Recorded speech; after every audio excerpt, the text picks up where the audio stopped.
नमस्कार साथियों। 8वीं कार्यशाला में आपका स्वागत है।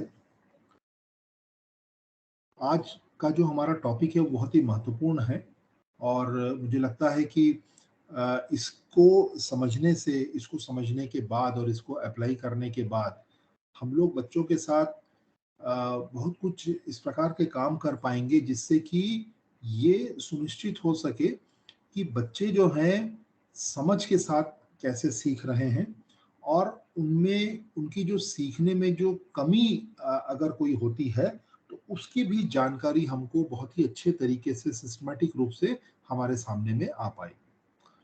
तो आज का जो हमारा इस कार्यशाला का जो मुख्य विषय है वो है अंडरस्टैंडिंग बाय डिजाइन।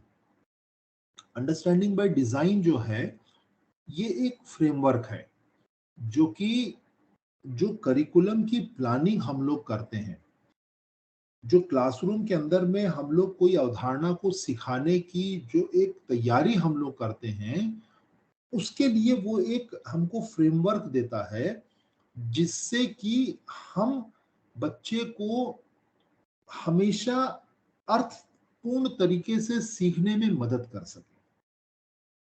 तो इसको समझना, ये जो अंडरस्टैंडिंग बाय डिजाइन है, इसके फ्रेमवर्क को समझना और उस फ्रेमवर्क को समझ करके आप उसे अपनी कक्षाओं में लागू कर सकें, ये एक बहुत महत्वपूर्ण जो है ऑब्जेक्टिव है हमारा इस पूरी वर्कशॉप का। और इस वर्कशॉप के कंप्लीट होने के बाद आप देखेंगे कि आप लर्निंग जो हमारी कोई भी सीखने की जो इकाई होगी, कोई भी एक टॉपिक होगा, कोई भी एक अवधारणा होगी जो आप कक्षा में सिखाना चाह रहे हैं, आप उस अवधारणा को अंडरस्टैंडिंग बाय डिजाइन का जो फ्रेमवर्क है, उसकी जो संरचना है, उसके अनुसार उसकी प्लानिंग कर पाएंगे। और जो अंडरस्टैंडिंग बाय डिजाइन के जो कुछ उसको जब हम उसके जो फ्रेमवर्क को हम जब बनाएंगे, उसमें हम लोग कुछ ऐसे प्रश्न हमसे हमारे सामने में आते हैं जिसके आधार पर हम बच्चों के लिए जो अवधारणा हम उनको पढ़ा रहे हैं या जो इकाई हम उनको पढ़ा रहे हैं, उसके लिए हम असेसमेंट बना पाएंगे और उस असेसमेंट को मूल्यांकन करने के लिए उसके जो क्राइटेरिया हो सकते हैं, उसके जो उसको उसको मूल्यांकित कर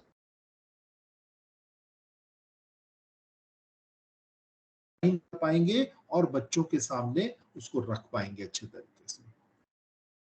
तो ये जो इस वर्कशॉप का ऑब्जेक्टिव और जो लर्निंग आउटकम है, ये बहुत ही महत्वपूर्ण है आप लोगों के लिए भी।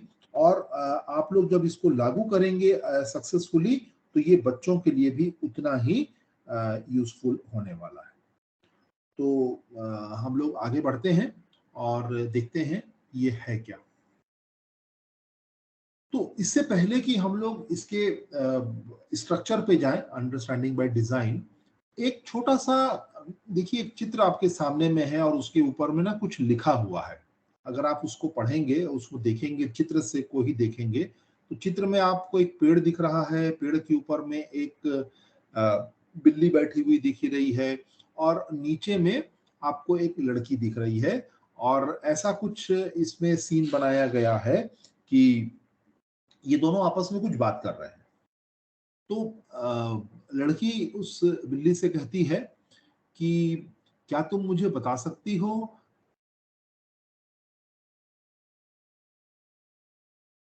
प्रश्न है बिल्ली से। अब बिल्ली कहती है कि भाई ये तो इस बात पे निर्भर करता है कि तुम कहाँ जाना चाहती हो,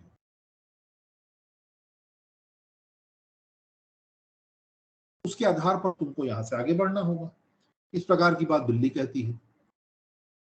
पर इसके ऊपर लड़की कहती है कि भाई मुझे तो इसके बारे में ज्यादा नहीं पता है कि मुझे कहाँ जाना है।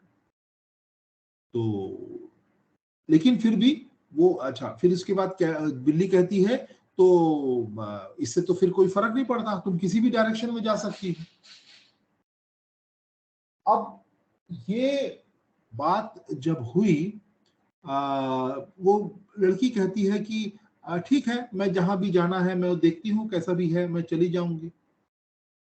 तो ये जो एक बात का जो ये जो बातचीत हो रही है, इसके पीछे में एक जो मेन चीज़ इसके अंदर निकल के आ रही है कि आज के जो हमारे बच्चे हैं, वो इसी प्रकार से जो है, उनको कहाँ जाना है ये पता नहीं है। उनको अपना लक्ष्य पता नहीं है, उनको अपनी जो किस किस जगह पे पहुँचना है वो हम बच्चों बच्चों को जो है वो पता नहीं है। वो बिल्कुल हम जो जो लड़की वहाँ खड़ी है एलिस नाम की, बिल्कुल उस तरीके से है। तो हमें ये देखना होगा कि हम बच्चों को ये बता पाएँ अच्छे तरीके से कि उनका लक्ष्य क्या है, उनको कैसे वहाँ तक पहुँचने की बात करनी है, कैसे उनको वहाँ तक पहुँचना है। अदरवाइज़ होगा क्या कि वो उस लड़की के समान जो है, इधर-उधर कहीं-कहीं भटकते रहेंगे और जो लक्ष्य है उनका कि अच्छे तरीके से पढ़ कर के उनको आगे बढ़ना है, उस लक्ष्य को वो जो है प्राप्त नहीं कर पाएँगे। तो ये एक बहुत महत्वपूर्ण जो है एक उदाहरण के रूप में दिया गया और अंडरस्टैंडिंग बाय डिज़ाइन जो हमारा इसका जो हमारा लक्ष्य है आज की वर्कशॉप का, वो मुख्यतः यही है कि हमको इसे इस तरीके से बनाना है, बच्चों को बताना है कि वो अपने लक्ष्य के अनुसार काम करें और एक निर्धारित जो उनका जो वो है पहुंचने की जो जगह है वहां तक वो पहुंच पाए।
तो अगली स्लाइड पे चलते हैं हम लोग, और हम लोग देखते हैं कि अंडरस्टैंडिंग बाय डिजाइन क्या है और ये किस तरीके से हमें मदद करता है। स्लाइड नंबर 5 पे हम लोग आ जाते हैं। Slide number 5।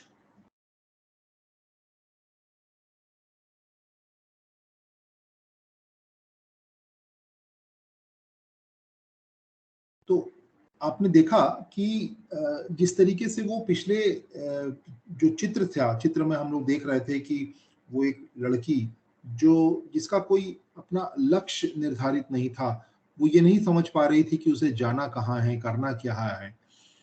तो इस तरीके से ही हमारे जो ऐसे जो बच्चे हैं जिनका हमें ये नहीं पता कि उनका लक्ष्य क्या है, हम उनको किस प्रकार से उनमें बदलाव ला सकते हैं, किस तरीके से हम उनको ये सुनिश्चित कर सकते हैं कि वो अपने लक्ष्य को पहचाने और उसके ऊपर उसकी तरफ आगे बढ़े। तो जो ये अंडरस्टैंडिंग बाय डिजाइन जो है, ये आपको एक तरीका देता है उस काम को करने के लिए। ये कोई टीचिंग मेथड नहीं है, इस बात को आपको ध्यान रखना होगा। ये कोई टीचिंग मेथड नहीं है जिसको कि आप क्लास में अप्लाई करें, और ये आपको यह भी नहीं बताएगा कि आपको क्या पढ़ाना है और कैसे पढ़ाना है।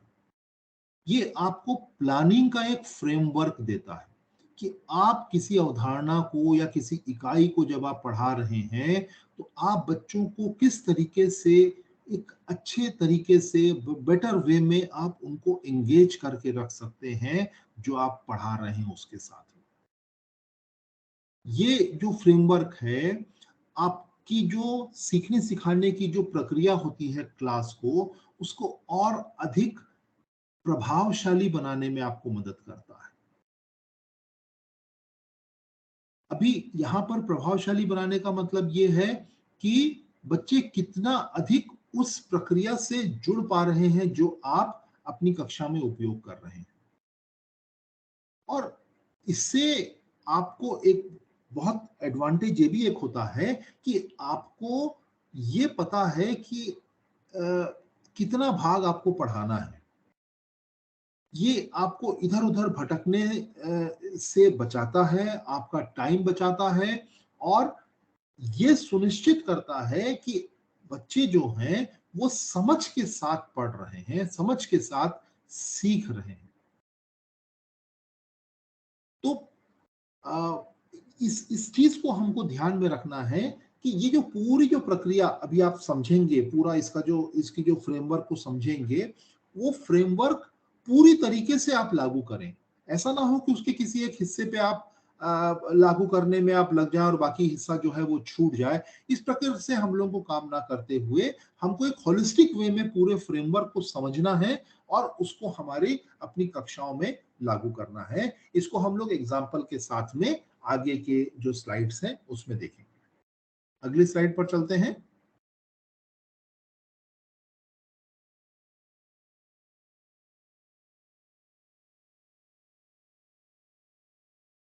Okay, next slide please.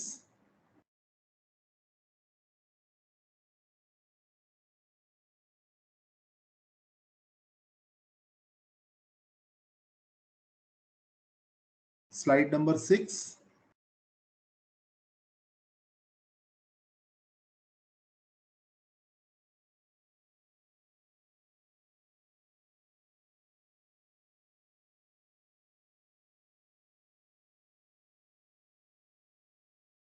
हम लोग अगली स्लाइड पर चलेंगे प्लीज।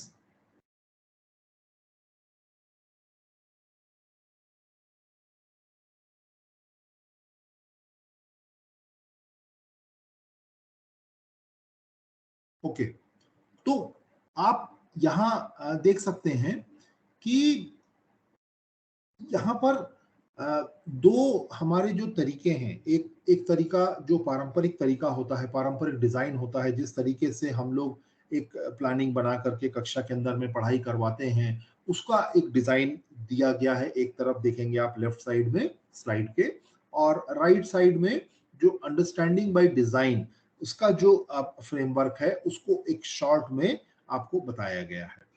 तो जो हमारा पारंपरिक तरीका होता है, जो पारंपरिक डिजाइन होता है, उसमें हम लोग क्या करते हैं, यहाँ पर हम लोग एक टॉपिक की तैयारी करते हैं और उसको हम लोग क्लास में जाकर के सिखाते हैं। जो भी हमारी अवधारणा है, जो भी हमारी इकाई है, जो भी हमारा टॉपिक है, हम उसकी तैयारी करते हैं और उसके बाद में जाके बच्चों को सिखाते हैं क्लास में। जब हमारा टॉपिक खत्म हो जाता है, तो हम उसके लिए एक टेस्ट डिजाइन कर लेते हैं कि हम ये पता कर लें कि भाई बच्चे ने क्या-क्या सीख लिया।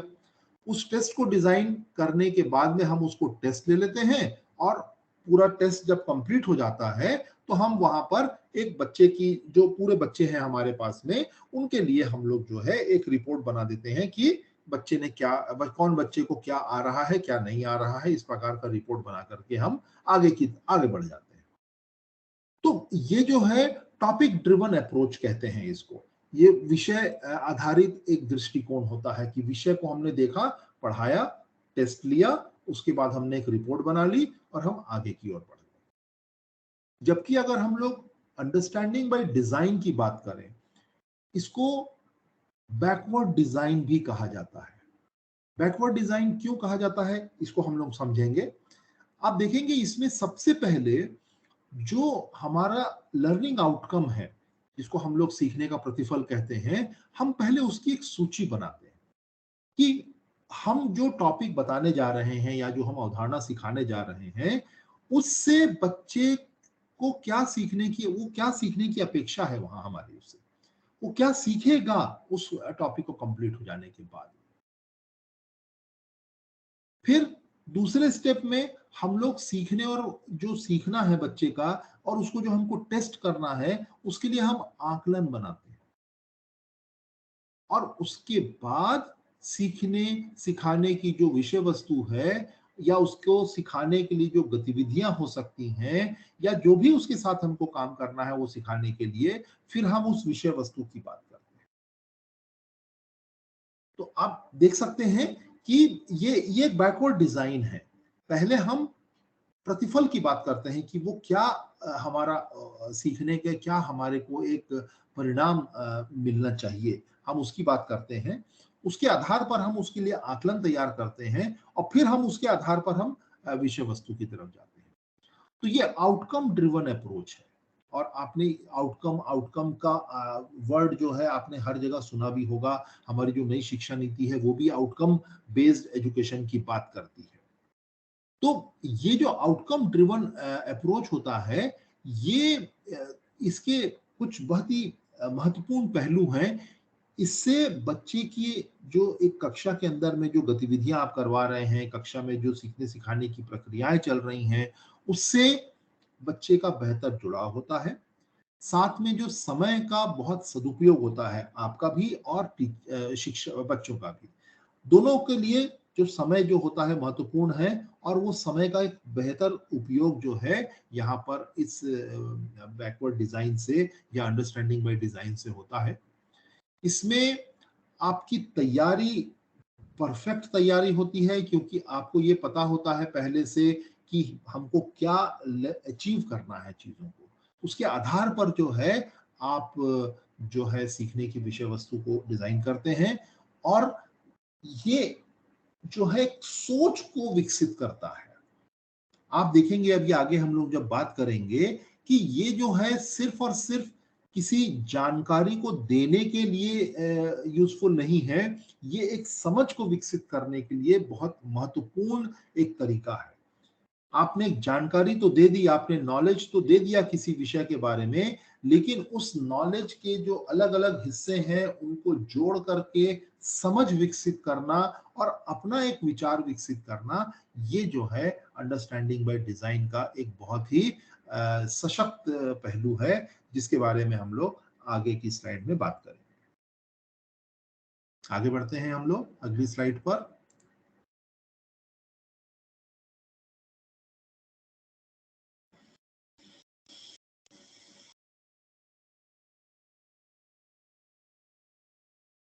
Next slide please.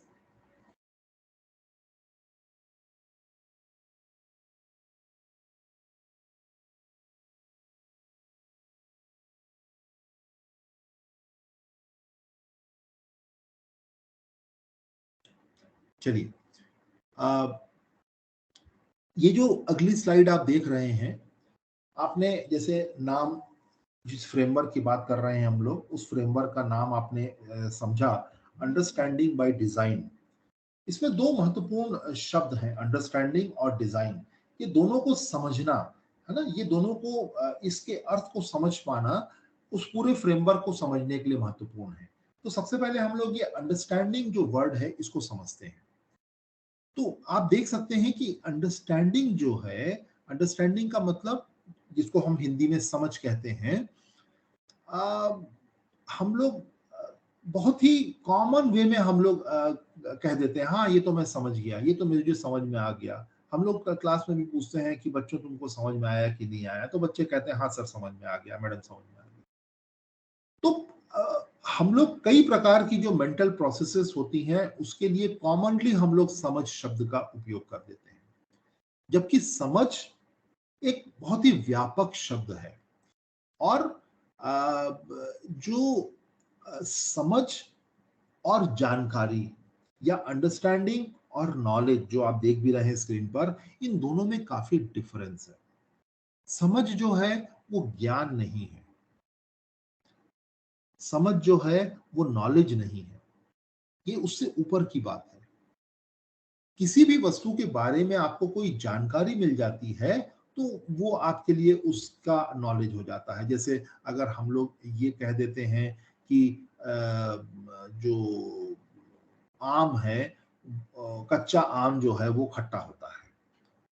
अब आपको जानकारी मिल गई है कि भाई कच्चा आम जो है वो खट्टा होता है, लेकिन आम की समझ बनाना कि आम का आकार क्या होता है, आम किस किस रंग का होता है, आम कहाँ लगता है, किस मौसम में लगता है, ये जो सारी जो बातें हैं, ये जो बहुत अलग अलग प्रकार की जो जानकारियां हैं, उनको आपस में अगर हम जोड़ देते हैं तो एक हमारी आम के बारे में व्यापक समझ जो है वो बन पाती है। और ये जो समझना जो होता है, ये कोई एक निष्क्रिय प्रक्रिया नहीं है, जानने की प्रक्रिया नहीं है कि सिर्फ हमको किसी ने बता दिया और हमने रट लिया। ये हमारी अपनी जानकारियों को आपस में जोड़ करके एक समग्र रूप से हमारे को समझ उसके ऊपर में बना पाना किसी अवधारणा की, ये एक जो है एक बड़ी ही सक्रिय प्रक्रिया है। अगर हम किसी चीज को समझ जाते हैं तो ये हम लोग हमेशा अपने बच्चों से कहते हैं कि भाई अगर आप समझ जाओगे तो आप हमेशा उसको याद रखोगे, जब जिंदगी भर आपको याद रहेगा। समझ के साथ पढ़ोगे तो कभी भूलोगे नहीं, याद करोगे तो भूल जाओगे। तो ये एक लॉन्ग टर्म एबिलिटी है जो समझना। और ये जो है सिर्फ हम लोग कोई चीज देख लें या हम किसी बात को सुन लें या कोई हमको कोई चीज बता दे, उससे समझ विकसित नहीं होती। वो जानकारी होती है, वो नॉलेज होता है। समझने के लिए हमको खुद कड़ियों को आपस में जोड़ना होता है, हमको देखना होता है, हमको तर्क करना होता है, हमको अनुमान लगाना होता है बहुत सारी चीजों के बारे में। उसके बाद ही जाकर के हम ये कह पाते हैं कि किसी अवधारणा को हम समझ पाए हैं या नहीं समझ पाए। तो मुझे लगता है साथियों, ये आप लोगों को अच्छी तरीके से आप इस बात को पकड़ पा रहे होंगे। और ये अगर हमारी को हमें ये समझ में आता है कि अंडरस्टैंडिंग और नॉलेज में जो डिफरेंस है, तो क्लास में भी हमको इस चीज को अप्लाई करना है कि हम किसी बात को डिलीवर कर दें, बता दें, तो ये हमें नहीं समझना चाहिए कि बच्चे लोग जो है उसको समझ पा रहे हैं। कि हम इंफॉर्मेशन की डिलीवरी कर रहे हैं। समझने के लिए हमको कुछ और बड़ा काम करने की जरूरत होगी क्लास में, जिससे बच्चे अच्छे तरीके से समझ पाए। चलिए आगे बढ़ते हैं अगली स्लाइड पर। कुछ उदाहरण से हम लोग समझने की कोशिश करते हैं जो बात हम लोगों ने की है 7वीं स्लाइड में। अब हम लोग 8वीं स्लाइड पर चलते हैं।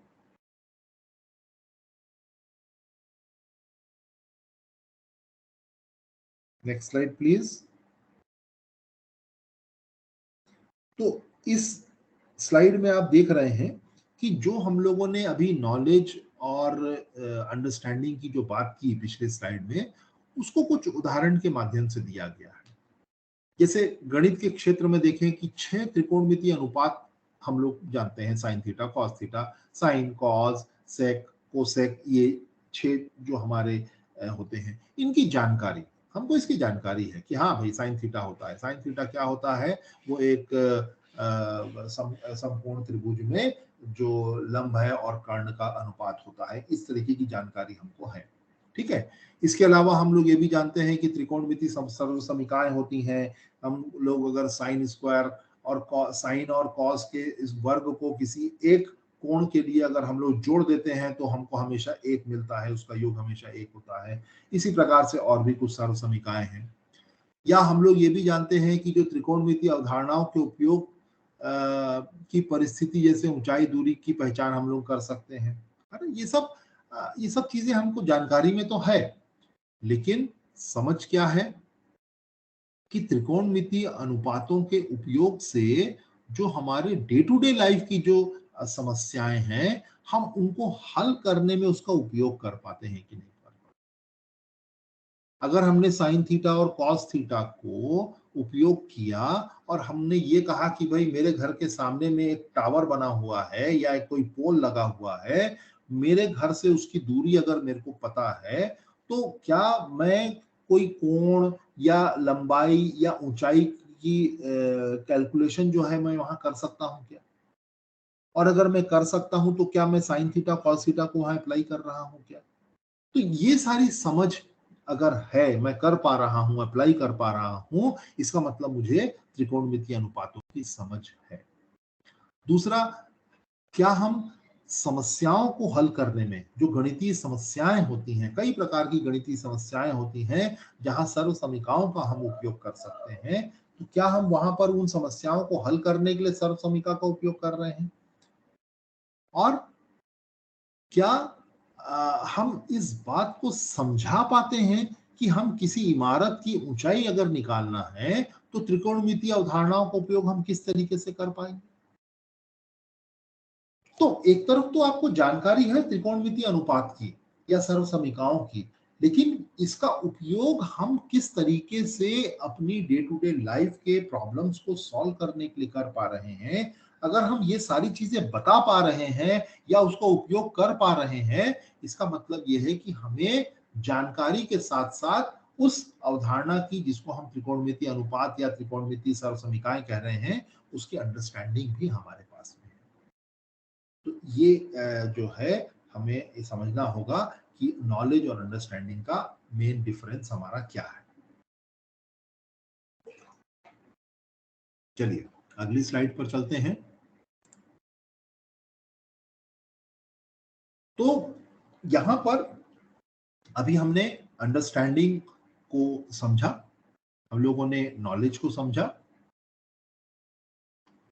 अब आप ये देखिए कि जो हमारा जो डिजाइन पार्ट है ना, जो डिजाइन है, अंडरस्टैंडिंग बाय डिजाइन में जो डिजाइन का जो हिस्सा है, वो हम लोगों को अब समझना है।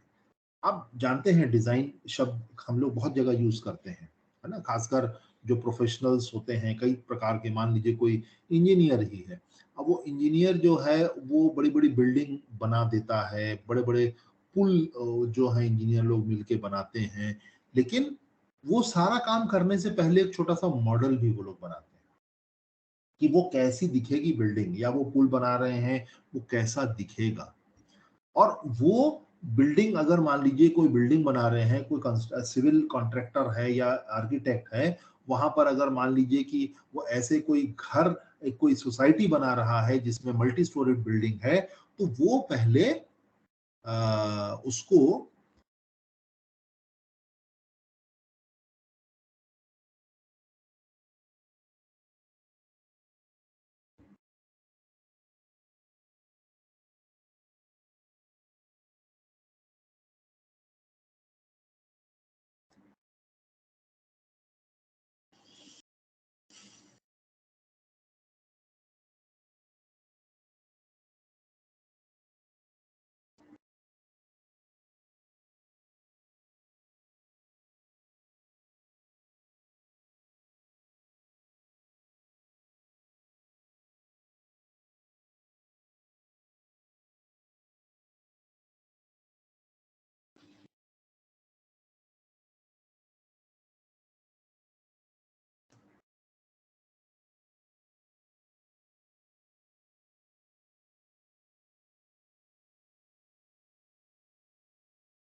तो हम लोग जो बात कर रहे थे कि कोई डिजाइन, जो हम लोग डिजाइन के ऊपर बात कर रहे हैं, तो कोई एक मॉडल जो एक प्रोफेशनल लोग पहले बना के देते हैं अपने क्लाइंट्स लोगों को दिखाने के लिए कि भाई जो चीज आपने कही है हमको बनाने के लिए, उसका ये मॉडल है। मॉडल का मतलब एक छोटा रूप है। आप देख लीजिए कि ये चीज जो आपकी जो फाइनल बनेगी वो ऐसी बनेगी। आपको अगर कुछ बदलाव करना है तो आप इसमें देख सकते हैं। तो इसी तरीके से ही हम जब क्लास में जाते हैं, क्लास में जब हम जाते हैं तो हम मॉडल अपनी टीचिंग का हम वहां बताते हैं कि हम कैसा कर रहे हैं, क्या कर रहे हैं। तो वो करने से पहले, एक्चुअल टीचिंग करने से पहले, हम अपनी टीचिंग का डिजाइन पहले बनाएंगे। ये जो अंडरस्टैंडिंग बाय डिजाइन के जो फ्रेमवर्क की जो मैं बात कर रहा हूं, उस फ्रेमवर्क में जब हम काम करेंगे तो वो हमारी टीचिंग का एक प्लान बनेगा। और वो प्लान जो बनेगा वो हमें क्या क्या चीजें देगा, ये इस सामने में कुछ पॉइंट्स लिखे हुए हैं, हम लोग उसको देख सकते हैं कि जो हमारी, जब हम प्लानिंग, परफेक्ट प्लानिंग करके क्लास के अंदर जाएंगे तो हमारी जो क्लासरूम होगी वो एक बेहतर तरीके से जो है बच्चों के सामने उसको प्रेजेंट कर पाएंगे। हम इस तरीके से अंडरस्टैंडिंग बाय डिजाइन से तो बड़ी स्ट्रॉन्ग एक फ्रेमवर्क हमारा बनता है, जिसके आधार पर हम लोग जो है बच्चों के सामने में अपनी विषय वस्तु को रख पाते हैं, हम उसमें आकलन को कर पाते हैं, और आकलन के आधार पर जो हमको परिणाम मिलते हैं, वो जो हमारे अपेक्षित लर्निंग आउटकम्स हैं, वो हमें जो मिलते हैं, हम उसकी समीक्षा कर पाते हैं कि भाई एक्चुअल में हमें क्या मिला और हमें क्या मिलना था। ये सारी चीजें जो हैं हम कर पाते हैं अंडरस्टैंडिंग बाय डिजाइन से, जब हम अपनी प्लानिंग कर लेते हैं, हम अपने टीचिंग का डिजाइन कर लेते हैं। क्रिटिकल थिंकिंग को ये बढ़ावा देता है अच्छे तरीके से। ये हमको बच्चों को सोचने के लिए, ये नहीं है कि वो सिर्फ और सिर्फ चीजों को एक्सेप्ट कर लें कि ये चीज सर बता रहे हैं तो सही होगी, ऐसा नहीं।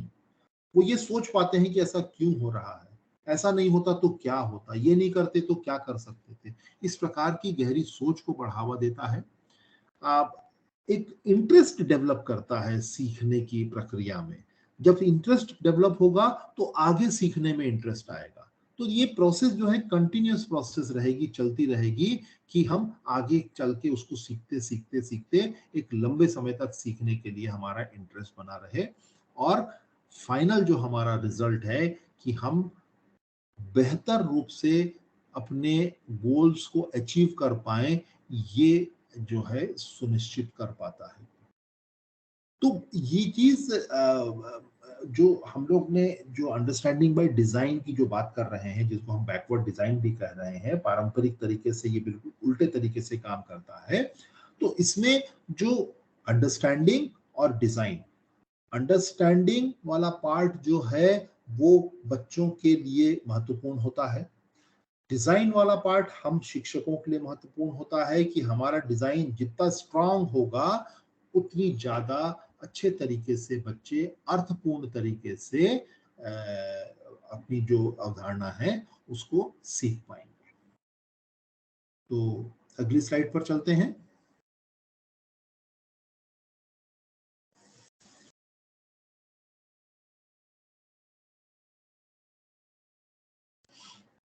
ये एक उदाहरण है कि देखिए यहाँ पर फिर वही है,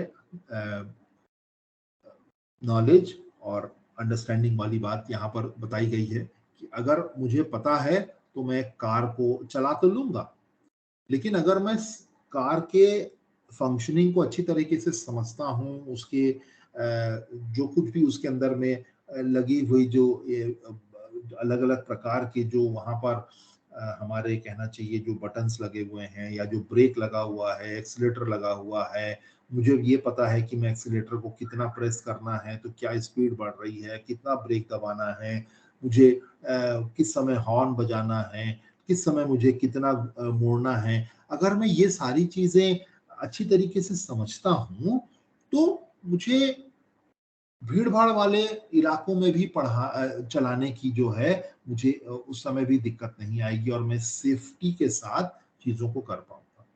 लेकिन ये कब पॉसिबल होगा, जब मैं ये छोटी छोटी सी चीजें अंडरस्टैंडिंग मुझे है छोटी छोटी चीजों के बारे में। मैंने सिर्फ ये देख लिया है कि कार कैसे चलाना है, तो मैं कार चला लूंगा। लेकिन जहां पर भी थोड़ी सी मुश्किल सिचुएशन आएगी, कठिनाई आएगी, कहीं मोड़ आएगा, कहीं पर कुछ आएगा, वहां पर मुझे दिक्कत आ जाएगी। लेकिन अगर छोटी छोटी चीजें मैं समझ रहा हूं कार के चलाने के बारे में, तो मैं किसी भी परिस्थिति में कार से मैं ड्राइव करके निकल सकता हूं। ठीक है, चलिए आगे चलते हैं अगली स्क्रीन पर।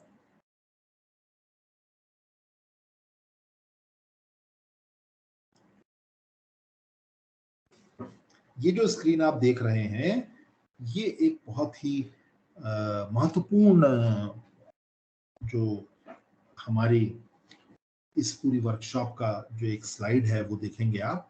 मैं जो बार बार आपसे ये कह रहा था कि इसकी एक संरचना है, इसका एक फ्रेमवर्क है अंडरस्टैंडिंग बाय डिजाइन का। तो ये है फ्रेमवर्क, ओवरऑल फ्रेमवर्क आप देख सकते हैं अंडरस्टैंडिंग बाय डिजाइन का। ठीक है, ये जो फ्रेमवर्क है, ये किस तरीके से हमको डिजाइन, हमारी जो टीचिंग है उसको डिजाइन करने में मदद करता है, ये उसका फ्रेमवर्क है। और इसमें आप देख रहे हैं कि 3 स्टेजेस हैं। ठीक है, इस फ्रेमवर्क को 3 स्टेजेस में बांटा गया है। और ये जो मैं फ्रेमवर्क की बात कर रहा हूं, ये फ्रेमवर्क एक तरीके से टेम्पलेट के फॉर्म में हमको दे दिया, प्रारूप दिया गया है। अभी हम लोग इसके सभी हिस्सों पर धीरे धीरे बात करेंगे। तो ये जो 3 हिस्से हैं, है ना, 3 हिस्से अगर आप देखेंगे, सबसे पहला हिस्सा जो सबसे ऊपर आपको दिख रहा है, स्टेज 1 डिजायर्ड रिजल्ट, मतलब जो अपेक्षित हमारे परिणाम हैं, वो पहला हिस्सा है। आप उस हिस्से को देखेंगे, वहां पर भी आप देख रहे हैं कि 2 भागों में इसको बांटा गया है। एक लेफ्ट हैंड साइड में जो थोड़ा सा व्हाइट कलर का दिख रहा है, और लेफ्ट हैंड साइड में जहां पर आपको 3 अलग अलग छोटी छोटी सी हेडिंग्स दिख रही हैं। तो यहाँ पर जो हमारा इस्टेब्लिश्ड गोल है, जो लेफ्ट हैंड साइड का जो हिस्सा दिख रहा है, वो हमको बना बनाया मिलता है। आपको पता है ये चीज, आपको आपकी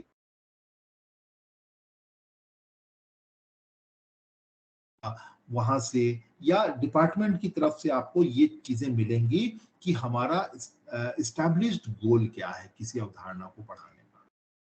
ये हमको पहले से बना बनाया मिलता है। मेन पार्ट जो होता है जिसपे हमको थोड़ा सा काम करना होता है, वो है राइट साइड का हिस्सा, जिसमें आप देख रहे हैं 3 वर्ड लिखे हुए हैं: ट्रांसफर, मीनिंग, एक्विजिशन। ट्रांसफर लागू करना, मीनिंग अर्थ निर्माण, और एक्विजिशन अगर उसका प्योर हिंदी कहा जाए तो अर्जन, जिसको कहते हैं अर्जित करना, अर्जन। ठीक है, तो हम लोग इसको शॉर्ट में अगर इसके पहले वर्ड, पहले पहले अल्फाबेट्स को देख लें, तो ये टीएमए हम लोग कह रहे हैं, ट्रांसफर, मीनिंग, एक्विजिशन। ये जो 3 हिस्से हैं, ये हम लोगों के लिए बहुत महत्वपूर्ण होंगे। हम लोग इसके बारे में आगे की स्लाइड में समझेंगे।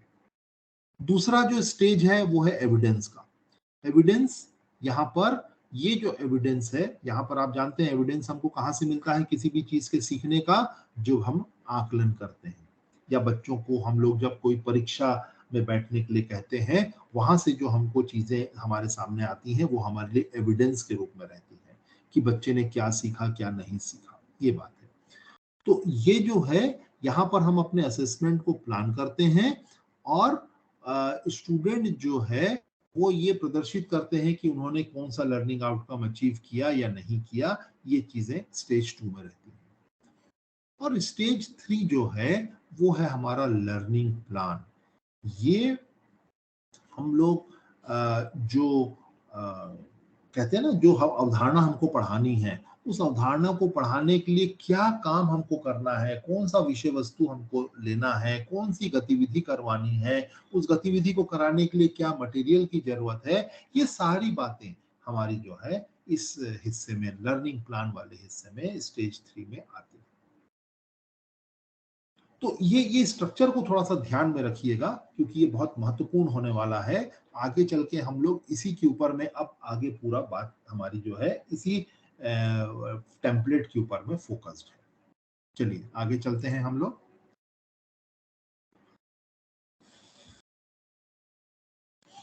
अगली स्लाइड पे चलते हैं।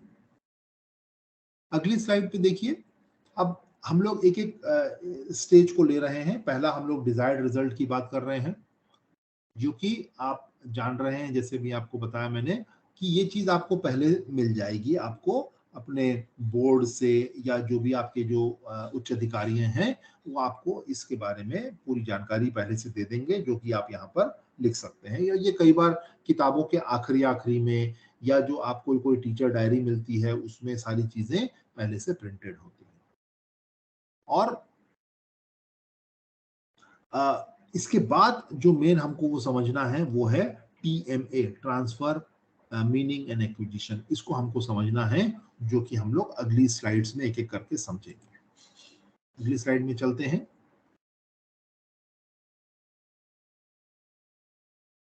अगली स्लाइड हमको ये बताती है कि जो ट्रांसफर वाला हिस्सा है, ट्रांसफर,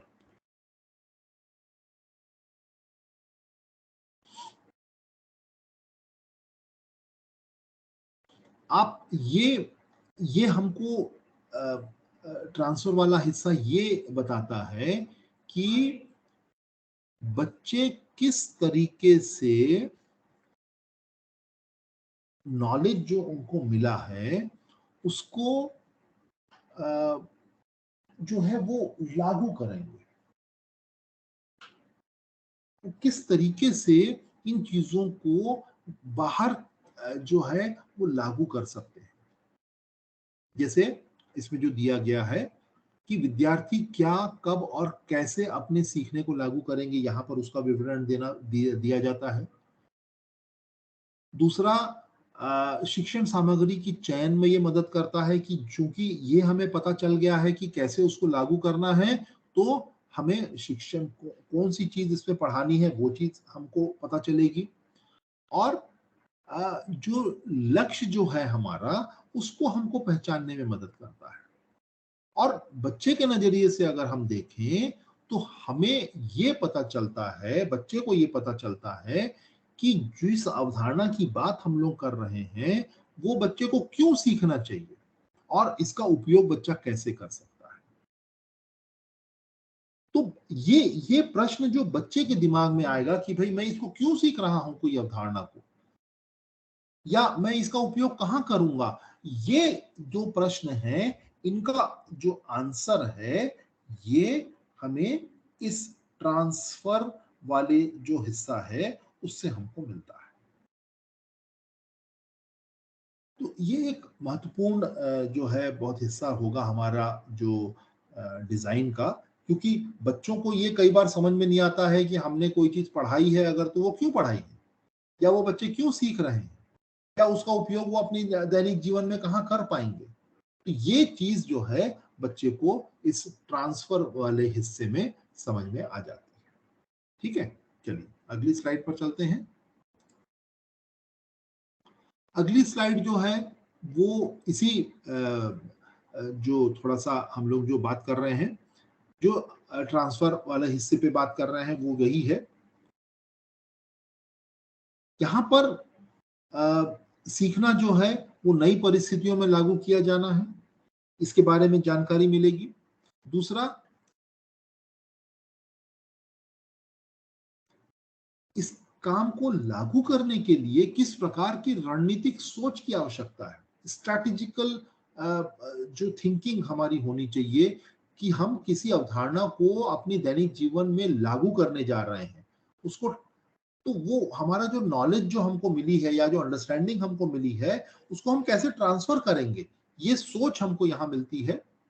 और यहाँ पर ऐसा हमको चीजें अप्लाई करनी है कि जो बच्चा जिसने जो अवधारणा सीख ली है वो बिना किसी हेल्प के उसको लागू कर पाए।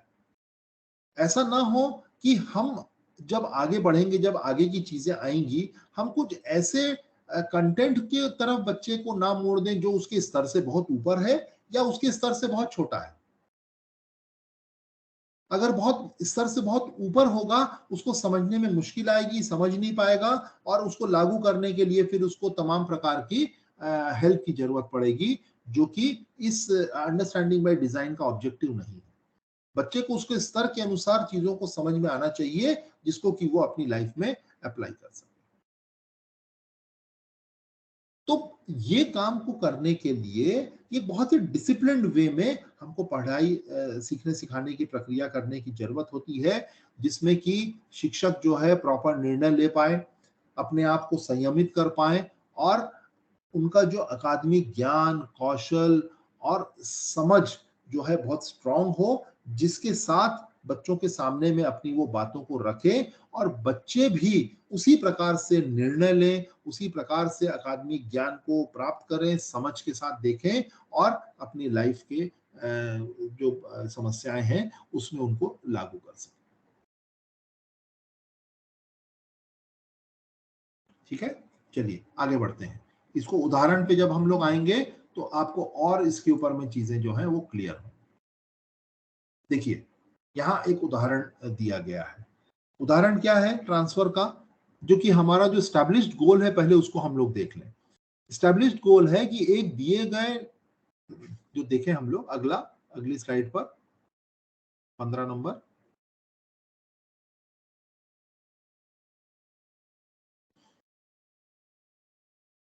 Slide number 15।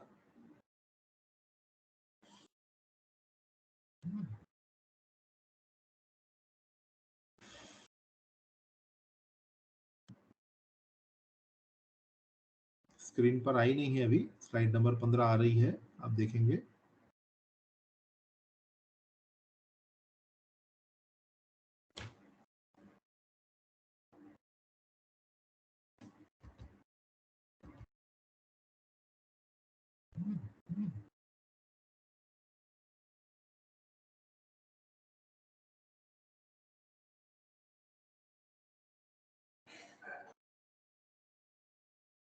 Slide 15, 15 number.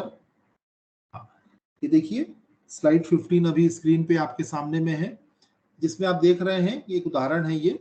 जो स्टैब्लिश्ड गोल है वो ये कह रहा है कि एक दिए गए न्यून कोण, जो कि एक समकोण त्रिभुज में के लिए सभी त्रिकोणमितीय अनुपात ज्ञात करें और इस इनका उपयोग विभिन्न संरचनाओं की ऊंचाइयों या उनसे दूरी की गणना करने जैसे दैनिक जीवन के संदर्भों में करें। ये हमारा स्टैब्लिश्ड गोल है जो हमको मिला है, हमको अधिकारियों की तरफ से या शिक्षा विभाग की तरफ से हमको ये मिला हुआ है। अब यहां पर इसको प्राप्त करने के लिए जो ट्रांसफर वाला जो हमारा हिस्सा है डिजायर्ड रिजल्ट्स में, वो क्या होना चाहिए। ठीक है, देखिए वहां हम लोग क्या लिखेंगे, विभिन्न परिस्थितियों जैसे नक्शा बनाना आदि की पहचान करें जहां त्रिकोणमिति का उपयोग किया जा सकता है। डिजायर्ड रिजल्ट क्या है वो आपने देख लिया, लेकिन उसको प्राप्त करने के लिए जो हमको अप्लाई करना है हमारे नॉलेज को अपने दैनिक जीवन के परिस्थितियों में, उसमें से एक ये है कि भाई हम नक्शा बनाने की जो गतिविधि है वहां पर हम उसको जो है लागू कर पाए त्रिकोणमिति, जिससे कि हम उस डिजायर्ड रिजल्ट तक पहुंच सकते हैं, एक तरीका। दूसरा, एक दिए गए न्यून कोण के लिए सभी त्रिकोणमितीय अनुपात अनुपात ज्ञात करते हैं। आपको त्रिकोणमितीय अनुपात तो पता है, लेकिन अगर आपको कोई समकोण त्रिभुज दे दिया जाए जिसमें कि कोई कोण दिया है या कोई भुजाएं दी गई हैं, तो उनके लिए हमको सभी जो 6 त्रिकोणमितीय अनुपात है उसका मान निकाल पाए, ये चीज हमको आना चाहिए। और ये भी चीज हम लिख सकते हैं वहां पर कि त्रिकोणमितीय अनुपातों का उपयोग विभिन्न संरचनाओं की ऊंचाइयों या उनसे दूरी की गणना करने जैसे दैनिक जीवन के संदर्भों में कर सकते हैं। त्रिकोणमितीय अनुपात का उपयोग ऊंचाई और दूरी के लिए हम लोग करें, जिससे कि हम लोग किसी बिल्डिंग की ऊंचाई निकाल लें या बिल्डिंग की किसी एक बिंदु से दूरी निकाल पाए। ये अगर हम एप्लीकेशन कर पाते हैं अपने नॉलेज का, तो हम जो हमारे एस्टैब्लिश्ड गोल हैं उन तक पहुंचने की ओर जो है अग्रसर हो रहे हैं। ठीक है, ये जो है एक महत्वपूर्ण हिस्सा है डिजायर्ड रिजल्ट्स का। चलिए अगली स्लाइड पर चलते हैं। अगली स्लाइड है मीनिंग, मतलब यहां पर ये जो है अर्थ निर्माण वाली बात है। अब यहां पर जो देखो, ये जो बात हो रही है कि अर्थ निर्माण कब होता है, जब हम जो हमने सीखा है उसको हम ओन करते हैं। जैसे अभी आपसे बात हुई ना कि नॉलेज और अंडरस्टैंडिंग, बहुत सारी जानकारियां हैं, लेकिन उन जानकारियों के बीच में हम संबंध बना पाते हैं, देख पाते हैं एक होलिस्टिक वे में, तो वो हमारी समझ बन जाती है। तो अलग अलग विचार जो हमारे सामने में आएंगे किसी एक पर्टिकुलर अवधारणा के बारे में, उनके बीच में संबंध बनाना एक बात।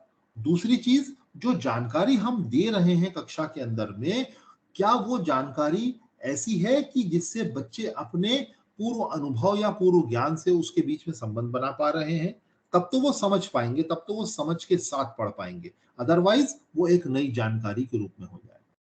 और इस बात पर चिंतन कर पा रहे हैं कि नई सीख महत्वपूर्ण क्यों है, जो नई चीज बताई जा रही है वो क्यों इंपॉर्टेंट है, क्या ये चीजें बच्चे जो हैं सीख पा रहे हैं। तो यहाँ जो एक कंसेप्ट को सिखाने के लिए हम तमाम प्रकार के उदाहरण देते हैं, उन उदाहरणों के बीच में ये संबंध बना पाए, अपने पूर्व अनुभव से इसको जोड़ पाए और इस बात को समझ पाए कि ये क्यों महत्वपूर्ण है, हम इसका उपयोग कहाँ कर सकते हैं। ये तीन अगर चीजें बच्चों को समझ में आ जाती हैं, बच्चे इसके ऊपर समझ के साथ काम कर लेते हैं, तो तय मानिए कि ये जो कोई भी अवधारणा जो हम बच्चों को सिखा रहे हैं वो आसानी से बच्चे जो हैं समझ पाते हैं। तो अब इसके लिए हम लोग को अगली स्लाइड में हम लोग देखते हैं, नेक्स्ट स्लाइड में, कि क्या ये जो मीनिंग वाला जो हिस्सा है, स्लाइड नंबर 17 पे चलते हैं हम लोग। जो हमारा मीनिंग वाला जो हिस्सा है वो किस तरीके से काम करता है। मीनिंग वाले हिस्से में आप अगर देखेंगे कि दो प्रकार की बातें यहां कही गई हैं, एक है अंडरस्टैंडिंग और दूसरा है इसेंशियल क्वेश्चन। तो ये जो अंडरस्टैंडिंग है वो क्या है? अंडरस्टैंडिंग ये कहती है कि विचार जो सिर्फ तथ्यों पर आधारित नहीं होते, उनसे आगे बढ़कर होते हैं। सिर्फ तथ्य दे दिए, जानकारी दे दिए, कोई आंकड़े दे दिए, ऐसा नहीं। उन आंकड़ों का आपस में क्या संबंध है, ये भी हमको बताना होता है। इसके अंदर में अवधारणाएं, उसको उसके उसको चलाने वाली प्रक्रियाएं, उन अवधारणाओं के पीछे के सिद्धांत किस प्रकार से ये काम करते हैं, ये सारी चीजें इसके अंदर होती हैं। और ये क्यों महत्वपूर्ण होता है, ये भी हमको समझना होता है। इसको हम लोग एक उदाहरण से समझते हैं, जैसे कि त्रिकोणमितीय अनुपात किसी दिए गए न्यून कोण के संदर्भ में एक समकोण त्रिभुज की भुजाओं का अनुपात होता है। ये एक अंडरस्टैंडिंग है किसकी? त्रिकोणमितीय अनुपात की, क्योंकि त्रिकोणमितीय अनुपात किसी समकोण त्रिभुज में एक दो भुजाएं उनकी है, उनके किसी अनुपात को हम एक त्रिकोणमितीय अनुपात कहते हैं। एक बात, त्रिकोणमिति जो अनुपात है इनका उपयोग जो है लंबाई, ऊंचाई, दूरी, ये सारे जो गणनाएं हैं इसके लिए हम लोग कर सकते हैं। और तीसरा, जो त्रिकोणमिति का जो सीधा प्रभाव जो है वो हमारी लाइफ पे कैसे पड़ता है ना? ये लाइफ पर हमें कैसे पड़ता है, अगर ये हमको पता होगा तो हम उसके सीखने के प्रति जो है हम आगे बढ़ेंगे। हमको लगेगा कि वो हमारे जीवन के इम्पोर्टेंट है। तो वास्तुकला है, नौसेना है, जो हमारी उपग्रह प्रणाली है, इन सारी चीजों में त्रिकोणमिति का उपयोग होता है, जो कि हमें इस बात के लिए प्रेरित करता है कि हमें इसको सीखना चाहिए। तो ये जो चीजें हैं ये बड़ी महत्वपूर्ण होती हैं हमको किसी भी टॉपिक को समझने के लिए, हमारे जो अर्थ के साथ समझने के लिए। ठीक है, चलिए आगे स्लाइड पर चलते हैं 18 नंबर पे। 18 नंबर की स्लाइड जो है इसके दूसरे हिस्से की बात करती है कि समझना अगर है तो हमको जो चीज है कि भाई वो क्यों महत्वपूर्ण है, उसको कैसे अप्लाई करना है, ये सारी चीजें तो हमने कर ली। लेकिन अगर हमको समझना है तो उस समझने के लिए हमको क्या करना होगा, कैसे हम समझेंगे? तो उसके लिए कुछ ऐसे प्रश्न पूछे जा सकते हैं जो कि समझने के लिए हमको प्रेरित करें, हमको मोटिवेट करें। ठीक है? तो उसके लिए जो प्रश्न है वो किस प्रकार के प्रश्न हो सकते हैं? खुले छोर के प्रश्न हो सकते हैं। अगर कोई तथ्याधारित प्रश्न है कि भाई 2 + 2 कितना होता है? तो ये तो इससे कोई हमारी समझ नहीं बन रही। लेकिन अगर इससे हम कोई और चीज पूछे कि भाई हम 2 में कितना जोड़ें कि वो हमको रिजल्ट 5 मिले, या 5 जो है वो किन-किन चीजों से मिलके बना होता है, तो एक ओपन एंडेड प्रश्न है ये। आप 1 और 4 से भी 5 बना सकते हैं, 2 और 3 से भी बना सकते हैं, 8 में से 3 माइनस करके भी बना सकते हैं। तो ये जो अगर समझ है बच्चे के पास में 5 की, तो वो उसका जवाब दे पाएगा।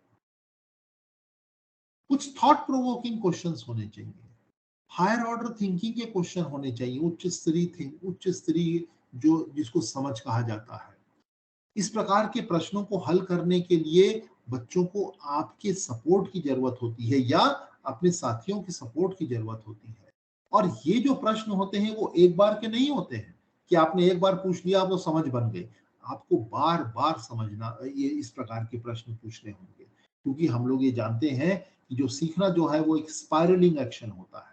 जितनी बार हम उस एक अवधारणा को सीखे हैं, आगे चल के हम बार बार अगर उस अवधारणा को टच करते जाएंगे तो उसकी समझ जो होगी हमारी वो पुख्ता होती जाएगी।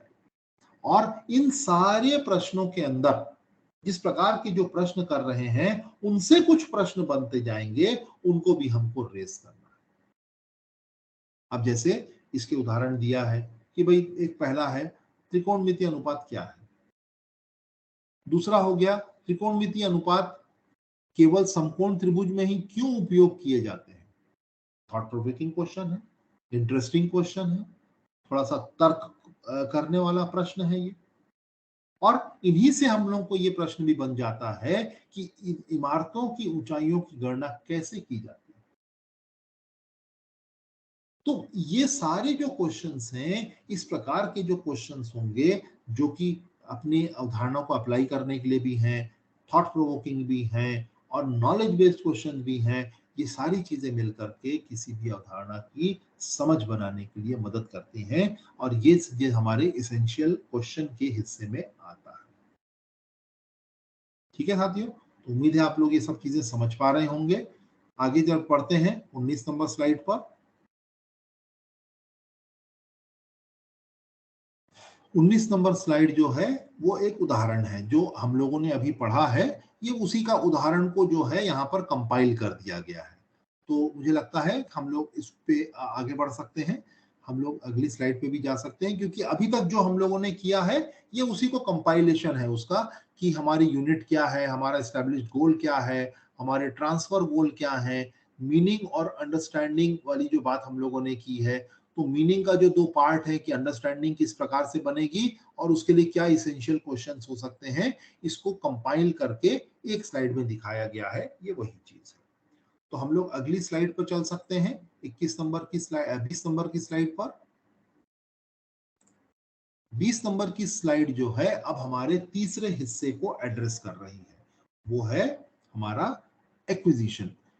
किसके तीसरे हिस्से को? स्टेज 1 के तीसरे हिस्से की हम लोग बात कर रहे हैं, अभी ध्यान रखिएगा। स्टेज 1 का जो तीसरा हिस्सा है एक्विजिशन, उसका मतलब ये है कि सीखने का अर्जन कैसे होता है, कैसे हम लोग सीखते हैं, है ना। अर्जन एक नेचुरल प्रोसेस के अंतर्गत आता है, वो कैसे हम लोग करते हैं। आ, ये जो हमारा है आ, उस इस जगह पर एक्विजिशन वाला जो हिस्सा है, इस जगह पर टीचर जो है वो स्किल और नॉलेज की लिस्टिंग करते हैं। मतलब उस इकाई में जो हम लोग पढ़ाने जा रहे हैं, जो स्किल हम लोग बता रहे हैं या जो नॉलेज हम लोग दे रहे हैं, उसकी लिस्टिंग की जाती है। और आ,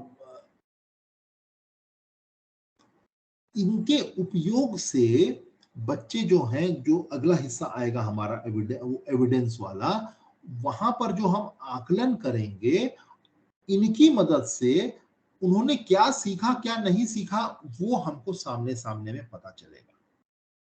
ठीक है, देखिए हर चीज कनेक्टेड है एक दूसरे से।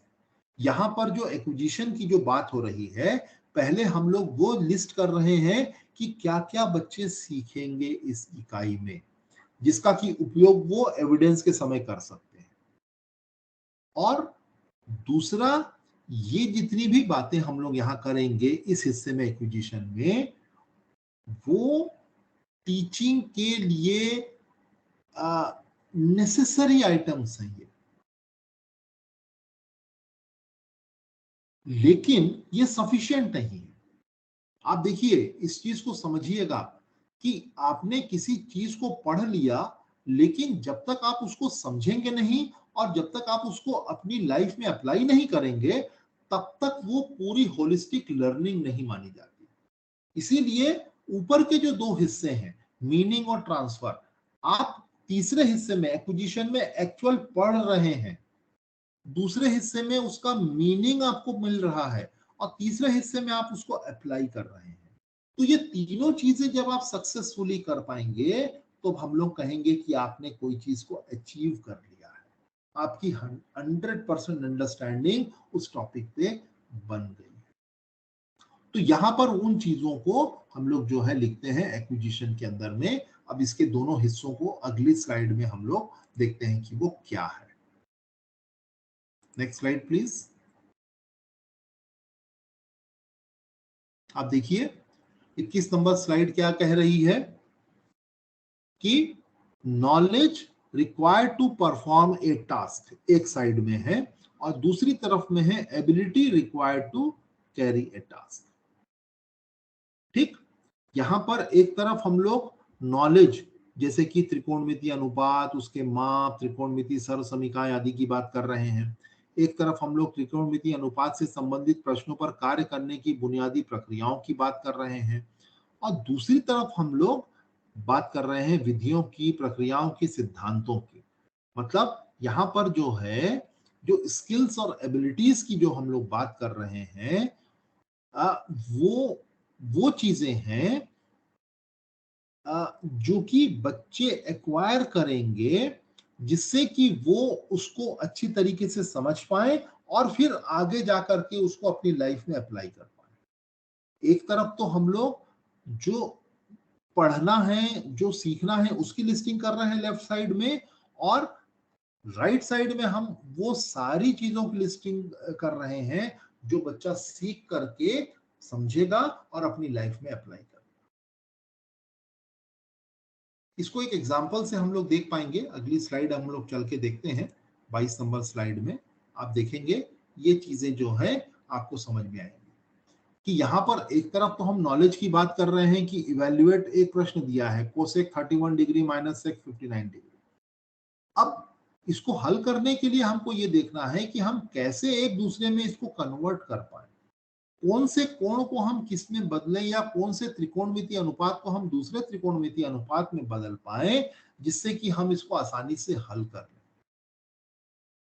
ये जो एक बदलाव की जो समझ है, अगर वो नहीं होगी तो हमारे लिए तो ये प्रश्न हल कर पाना संभव नहीं है।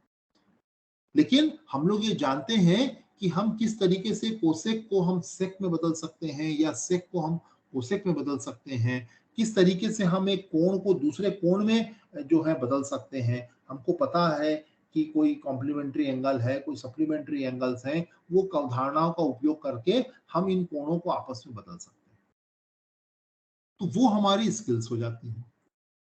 दूसरा, हमको ये जो दिया गया है, जो दूसरा एक नीचे में प्रश्न दिया गया है कि 1.5 मीटर ऊंचा एक व्यक्ति किसी चिमनी से 28.5 मीटर की दूरी पर है, उसकी आंखों में चिमनी के शीर्ष का उन्नयन कोण 45 डिग्री है, तो चिमनी की ऊंचाई कितनी है? ये चीज जो है हमको एक प्रश्न एक जो है वहां दिया गया है। अब इसको हल करने के लिए जो स्किल हमको चाहिए, हम पहले क्या उसका चित्र बना पा रहे हैं। दूसरा, उन्नयन और अवनमन कोण जिनकी बात यहाँ पर की गई है, टेक्निकल वर्ड्स यूज किए गए हैं, क्या हम उन टेक्निकल वर्ड्स को समझते हैं और उनको हम वहां उपयोग कर पा रहे हैं। और जो त्रिकोणमितीय अनुपात जिनका हमको उपयोग करना है इस प्रश्न को हल करने में। मतलब हमने चित्र बना लिया, अवनमन कोण या उन्नयन कोण की बात कर ली और फिर हमको उसको त्रिकोणमितीय अनुपात जो अप्लाई करने हैं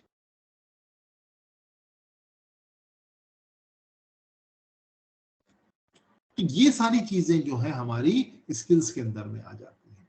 ये स्किल्स हमारे जितने स्ट्रांग हो जाएंगे हमारे लिए समझना और फिर उसको लागू करना हमारे लिए आसान हो जाएगा।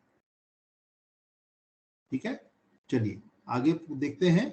आगे जो है ये मुझे लग रहा है ये एक आपके लिए एक असाइनमेंट है।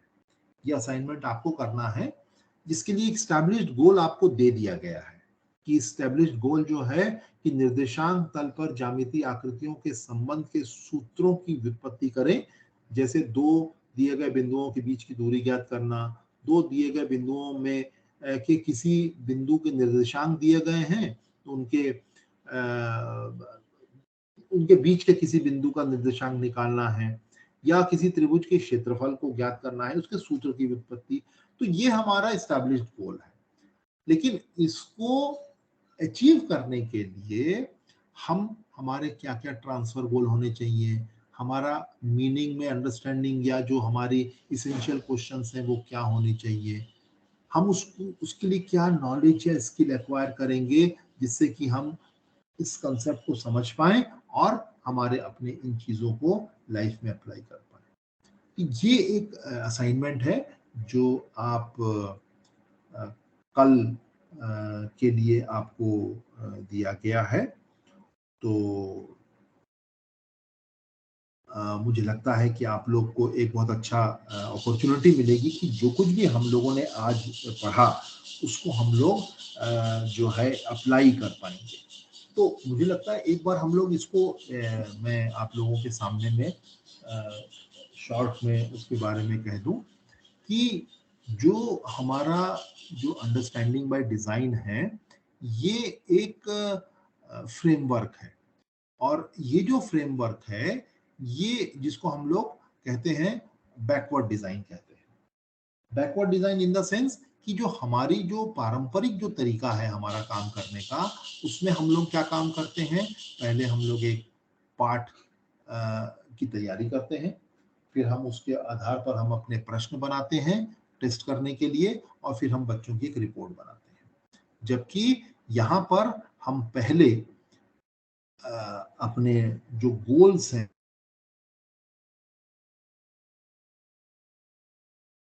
फिर सिखाने के लिए जो विषय वस्तु है और जो परीक्षण करना, ये देखना कि बच्चे सही में उस चीज को सीख पाए हैं कि नहीं सीख पाए हैं, उसके लिए आकलन का डिजाइन करते हैं और फिर अंत में सिखाने की जो विषय वस्तु है और उसकी गतिविधियां जो हैं वो हम उसके पर जाते हैं।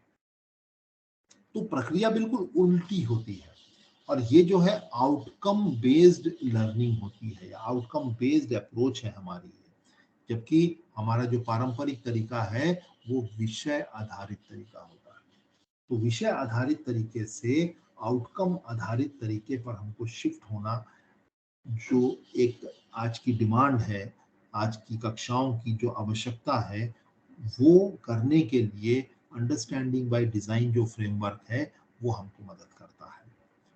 तो मुझे उम्मीद है कि आपको ये सारी चीज़ें समझ आई होंगी और आप जो है जो आप लोगों को टास्क दिया गया है निर्देशांक ज्यामिति से संबंधित, आप उसमें इसको अप्लाई करने की कोशिश करें और कल हम लोग इसी समय फिर से आप लोगों से जुड़ेंगे और आगे की जो है चर्चा अंडरस्टैंडिंग बाय डिज़ाइन का जो अगले हिस्से हैं, जो और बचे हुए जो स्टेजेस हैं, 2 स्टेजेस, हम लोग उसकी चर्चा करें।